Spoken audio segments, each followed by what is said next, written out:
دندان شکنی برای افتاد. پس آن راه دیگر را پیش گرفت. گفت درباره عثمان رضی الله تعالی عنه چی میگویی؟ حضرت عثمان با چند نفری در جنگ احد وقتی که جنگ مسلمانان این شکست بردن گریختند، خوشگرداندن یهودی جنگ گناه کبیره است. این خوارج همین چیز را در نظر داشت و عبدالله بن عمر را خواست از این رو کوتاه کند. گفت عثمان را چی میگویی؟ گفت عثمان اگرچند که شما نمیخواهید اما خداوند او را بخشیده است. در آیت قرآن صراحتا آمده است که اونها که گریختند از جنگ احد اونها را بخشیدند، اگرچند که شما این را نمیخواهید. گفت در حق علی چی میگویی؟ گفت علی پسر عموی پیغمبر صلی الله علیه و سلم و داماد پیغمبر و این خانه علی رضی الله تعالی عنه است که من در منزل نشستم. اون خوارج نفری را که صادر بودن در برابر عبدالله بن عمر رضی الله تعالی عنه همه یک گروه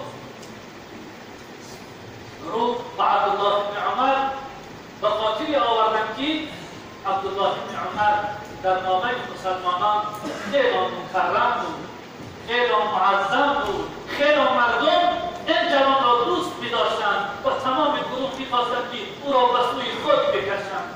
جوانان عزیز، این کیسه بود که عبدالله بن عمر در زمان فتنه با مردم و با کسانی که او را به سوی فتنه ها می‌کشانیدند چنین جواب دندان شکنی می‌داد تا اینکه دست به خون مسلمانی آلوده نشود، تا اینکه نامه خود را در پیشگاه عظمت خداوند سیاه نکرده باشد.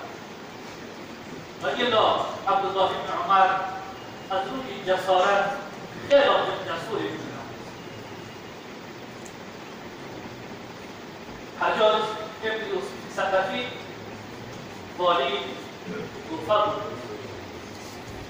بسیار ظالم از بنی امیه، ظالمترین مردم اگر میگوییم خطا نمیگوییم.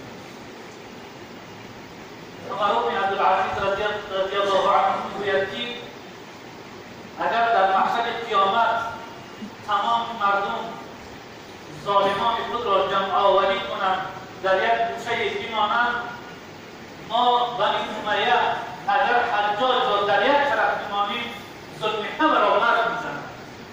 خیلی ظالم و به نهایت باعث روز جمعه تا عصر موعظه میکرد. کدام وقتی که خودش میخواست قایم میشد و نماز را میخواند. مردم خواهند و خواهند او را گوش میکردند به خاطر که حق رساند. کشتن انسانها و یا زندان کردن انسانها در نزد حجاج بن یوسف ثقفی از آب کشیدن هم آسان‌تر بود. اون با عبدالله بن زبیر انشاءالله فرصت شود در بابش صحبت میکنیم جنگی داشت و در بالای منبر نشستن در حق عبدالله بن زبیر رضی الله تعالی عنه سخنان ناجایی میگوید. عبدالله بن عمر رضی الله تعالی عنه در اون معرکه در مسجد در اون جمعه نشسته بود، با صدای بلند گفت مصمت ایها القاتل کذبت و کذبت و کذبت. خاموش باش، ای دروغ گو. در حق عبدالله بن زبیر دروغ میگویی، دروغ میگویی، دروغ میگویی. حجاج گویا که این را نشنیده است. باز به سخنش ادامه داد. وقتی نماز پیشین میگذشت عبدالله بن عمر دوباره صدای خود را بلند کرد.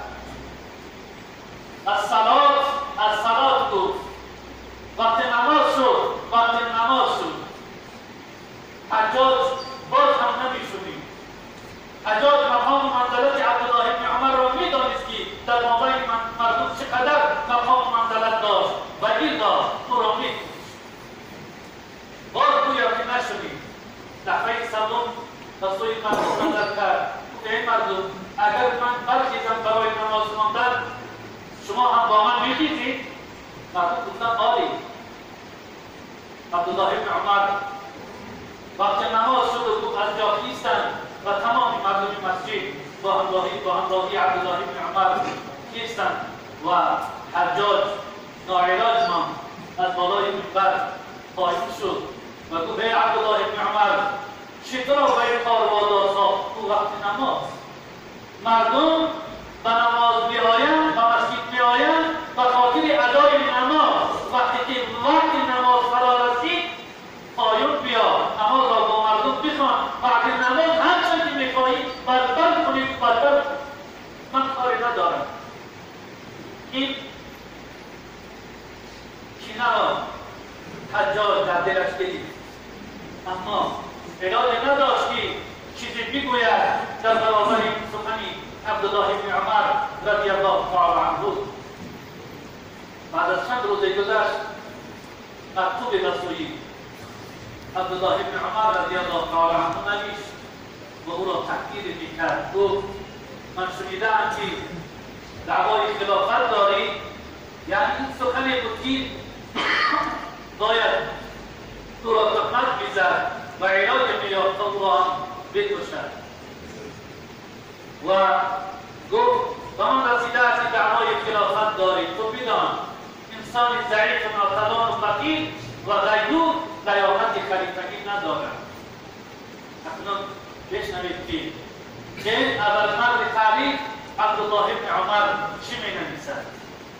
گفت ای حجاج اگر خلافت را میگویی من هرگز خیالم به سوی خلافت نرفته است و مرا که ضعیف میگویی اون انسانی که در سینه‌اش کلام خدا حیف داشته است هرگز ضعیف نیست.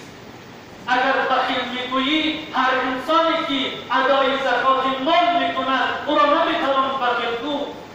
اگر مرا غیور میگویی این را باید فرزند من از من میراث ببرد نه دیگران.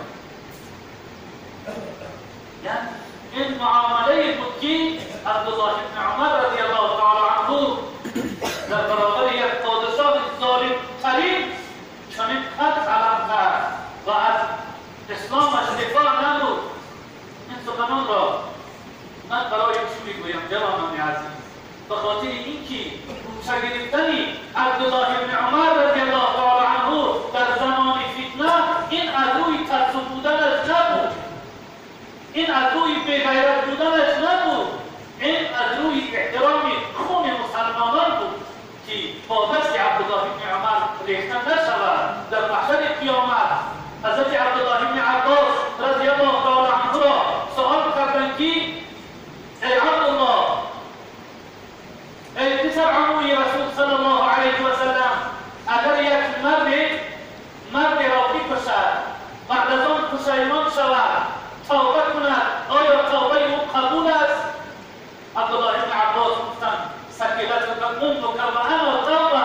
خدا بگیرید و مادرت تو را گریه کند که در اینجا توبه چه معنا دارد؟ اینجا حق انسان رفته است. روز قیامت مقتول یعنی او انسانی را که کشتند در یک دستش سر بریده خود که خونش به زمین کشیده میرود و در دست دیگرش کشتن همون قاتل است. پیش عرش خدا می آید و می گوید ای خدا این بنده را بکش چرا مرا بکش؟ عبدالله بن عمر رضی الله تعالی عنه می‌خواستند که از این مصیبت روز قیامت خلاص باشند، نه از آنی که ترسیدند. یعنی مسلمانان عزیز واسه جوانان اگر پیروی میکنید، اگر تقلید میکنید تقلید به اصحاب پیغمبر صلی الله علیه و سلم و این جوانان ابرمرد اسلام کنید، نه تقلیدهای خودکرانه‌ای که امروز در بین جوانان ما مد شده‌اند به طوری که اونها را نمیدانیم که از قوم لوط مانده است یا نمیدانیم که از کدام مردم فاحشه مانده است که امروز آوردن در مابین ما مسلمانان اون چیز را عادت کنندند. این عادت ما مسلمانان نیست. در سال 74 هجری بود عبدالله ابن عمر رضی الله تعالی عنه وفات شدند. و وصیت کردند به سالم پسرشان که مرا در بیرون حرم دفن و در سن 84 سالگی در سال 74 هجری در مکه مکرمه از عالم گذشتند و فرزندش میگوید که ما تأتی فی مکه و دفنته ببخت. مادرم در مکه وفات کرد، من در بخت نام موضعی است، یک وادی است که او را وادی ظاهر میگویند و مهاجرین مسلمان اگر در مکه موت میکردند در همان قبرستان در داخل حرم است، در اونجا دفنشان میکردند. سالم میگوید من قادر نشدم که پدرم را از حرم بیرون ببرم، اگر چندی که او خود وصیت کرده بودند. من در همین گورستانی مهاجرین او را دفن کردم. و عبدالله بن عمر خیلی فتاوا و خیلی روایت‌های زیادی از رسول اکرم صلی الله علیه و سلم برای ما دراز گذاشته است. 2630 حدیث از پیغمبر صلی الله علیه و سلم روایت کرده است و در بخاری 83 حدیث از عبدالله بن عمر روایت کرده است. امام مسلم باشد 31 حدیث روایت کرده است. اگر در مجموع حدیث‌هایی که هم بخاری و هم مسلم روایت کرده‌اند 86 عدد می‌شوند. یعنی این یک مختصر کیسه بود از حیاتی یکی از مردان تاریخ و یکی از صحابگان رسول اکرم و یکی از جوانان عصر سعادت که من به سمع شما رسانیدم. جوانان عزیز، من توحیدی این سخنان را به شما گفتم که باشد که ما و شما از من سر کرده تا شما پیرو این اصحاب رسول اکرم صلی الله علیه و سلم باشید تا تأثیر این همنشینی و ما تأثیری کند و ما هم و مانند این اگر مردان تاریخ شاید در یک گوشه تاریخ از رفتار ما و شما هم یادی شود. شاید در محشر قیامت برای پیروی کردن اصحاب رسول صلی الله علیه و سلم سوال و جواب ما آسان‌تر شود. خداوند مهربان ما و شما را موفق بگرداند در جاده صراط مستقیم سوار باشید. یک باب را برای شما میگویم که اصولای علما تصدیق کردن